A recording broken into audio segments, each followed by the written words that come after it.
किसी गांव में नेहा नाम की एक शिक्षित और सरल स्वभाव की लड़की थी। उसकी शादी एक अच्छे परिवार में हुई थी। शुरुआत में सब कुछ ठीक लग रहा था, लेकिन शादी के कुछ ही दिनों बाद ससुराल वालों का असली चेहरा सामने आने लगा। नेहा के ससुराल में उसकी सास सुमित्रा देवी, नंद पूजा और देवर रवि रहते थे। उसका पति आदित्य एक निजी कंपनी में नौकरी करता था और ज्यादातर समय बाहर ही रहता था।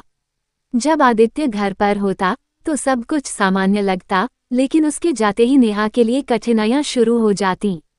हमारे घर की बहुएं ज्यादा बोलती नहीं हैं, अपने मायके के जैसे मत रहो। नंद उसे हर समय काम में लगाए रखती और कोई गलती होने पर खूब डांटती। तुम्हें तो ठीक से काम करना भी नहीं आता, माँ, ऐसी बहू क्यों ले आए। देवर भी घर में बैठकर आराम करता और नेहा से हर छोटी बड़ी चीज लाने को कहता। जब वह मना करती तो सास कहती, हमारी सेवा करना तुम्हारा फर्ज है।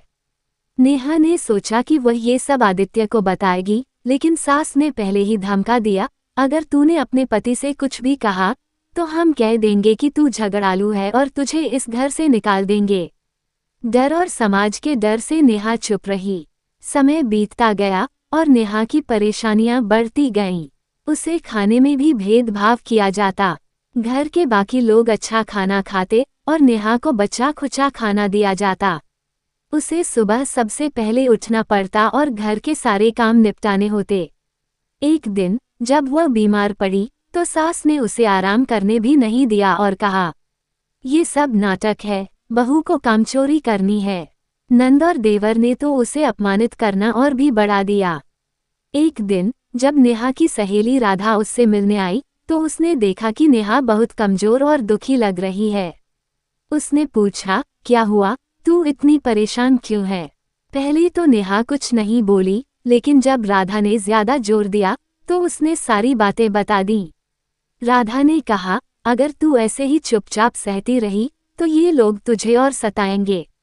तू अपने पति से बात कर और अपने माता पिता को भी बता। नेहा ने हिम्मत जुटाई और अगले ही दिन अपने पति आदित्य से सब कुछ कह दिया।